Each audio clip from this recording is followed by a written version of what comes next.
సుజాతనగర్ మండల కేంద్రంలో అంబేద్కర్ విగ్రహం ముందు నిరసన కార్యక్రమాన్ని నిర్వహించి అక్కడి నుంచి సుజాత్ నగర్ మెయిన్ రోడ్ వరకు భారీ మోటార్ సైకిల్ ర్యాలీ నిర్వహించి నిరసనను తెలియజేశారు. రాజకీయ కక్షతోనే కాంగ్రెస్ ప్రభుత్వం ఘోష్ కమిషన్ నివేదికను రేవంత్ రెడ్డి ప్రభుత్వం హడావిడిగా అసెంబ్లీలో అర్ధరాత్రి 2 గంటల సమయంలో ప్రవేశపెట్టిందని, కాళేశ్వరం ప్రాజెక్టుపై కాంగ్రెస్ ప్రభుత్వ కుట్రలను ఖండిస్తూ భారత రాష్ట్ర సమితి వర్కింగ్ ప్రెసిడెంట్ శ్రీ కేటీఆర్ పిలుపు మేరకు జిల్లా అధ్యక్షులు రేఖా కాంతారావు సూచన మేరకు మాజీ మంత్రివర్యులు కొత్తగూడెం నియోజకవర్గ BRS party in-charge Vanama Venkateswara Rao సూచనతో మండల కేంద్రాలలో బీఆర్ఎస్ పార్టీ సుజాతనగర్ మండల కమిటీ ఆధ్వర్యంలో భారత రాజ్యాంగ నిర్మాత డాక్టర్ బిఆర్ అంబేద్కర్ విగ్రహాల ముందు సుజాతనగర్ మండల పార్టీ శ్రేణులతో కలిసి బైఠాయించి నల్ల బ్యాడ్జీలు ధరించి నిరసన తెలిపిన అనంతరం డాక్టర్ బిఆర్ అంబేద్కర్ విగ్రహాన్ని వినతి పత్రాన్ని అందజేశారు. కార్యక్రమాన్ని ఉద్దేశించి ఆత్మ committee chairman Battula Veeraiah, BRS party Sujatanagar మండల ప్రధాన కార్యదర్శి లావుజ్య సత్యనారాయణ నాయక్ మాట్లాడారు.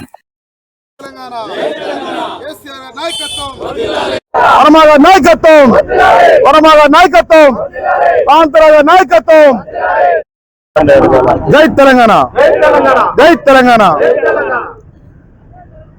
ఈరోజు సుజాతనగర్ మండల కేంద్రంలో బీఆర్ఎస్ పార్టీ పిలుపు మేరకు ఈరోజు మేము పెద్ద ఎత్తున కార్యక్రమం చేయడం జరుగుతుంది. మన డాక్టర్ బిఆర్ అంబేద్కర్ గారికి సెంటర్ నుంచి ఈరోజు సుజాతనగర్ సెంటర్కి మేము రావడం జరిగింది. భద్రాద్రి జిల్లాలో ఉన్నటువంటి రేఖా కాంతారావు గారు, అదేవిధంగా కొత్తగూడెం శాసనసభ్యులు మాజీ మంత్రివర్యులు వనమ వెంకటేశ్వర గారు, అదేవిధంగా వనమ రాఘవ గారి నాయకత్వంలో ఈరోజు ఈ కార్యక్రమం తీసుకోవడం జరిగింది.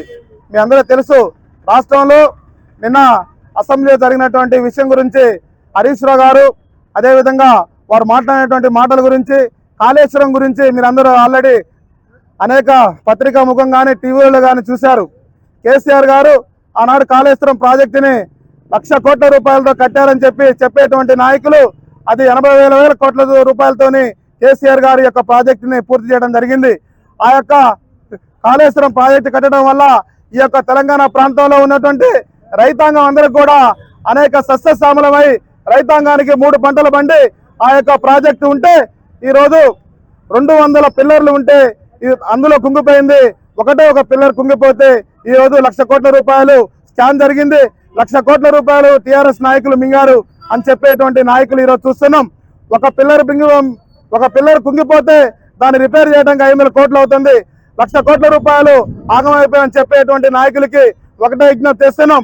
ఈ యొక్క కాళేశ్వర ప్రాజెక్టు కట్టడం వల్ల తెలంగాణలో ఉన్నటువంటి రైతాంగం అందరికి కూడా రైతులకి 3 పూటలు పండించుకొని ఆకలి సావులు ఆత్మహత్యలు జరిగినటువంటి తెలంగాణగా తీర్చిదిద్దేటువంటి పరిస్థితి రేవంత్ రెడ్డి గారు వచ్చిన తర్వాత ఈరోజు కేసీఆర్ గారిని, కేసీఆర్ కుటుంబాన్ని ఏ విధంగా జైలుకి వెళ్ళాలి అని అనేక కేసుల్లో కూడా ఈరోజు రేవంత్ రెడ్డి గారు ప్రయత్నం చేస్తున్నారు.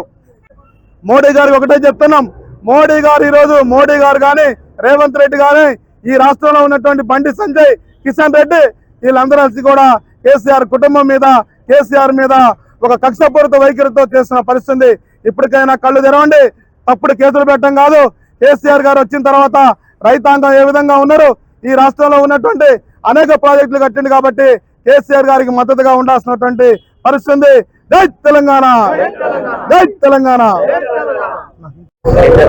కేసీఆర్ గారి నాయకత్వం, కేసీఆర్ గారి నాయకత్వం.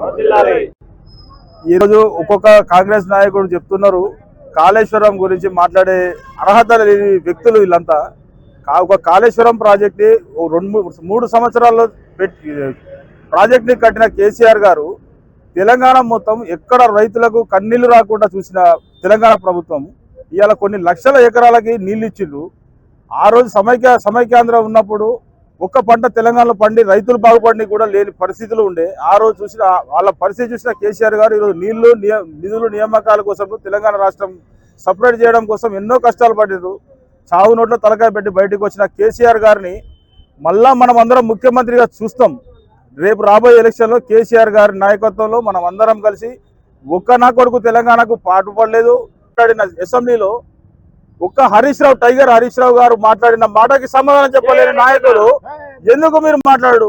స్టేట్ గవర్నమెంట్ 2 కుమ్ముక్కయి కేసీఆర్ని బదనాం చేస్తూ ఏదో పబ్బం కట్టుకోవాలనుకుంటారు. కానీ అది 80% తెలంగాణ ప్రజలు నమ్మరు. రేపు కర్ర కాల్చి వాత పెట్టే పరిస్థితి వస్తున్నది.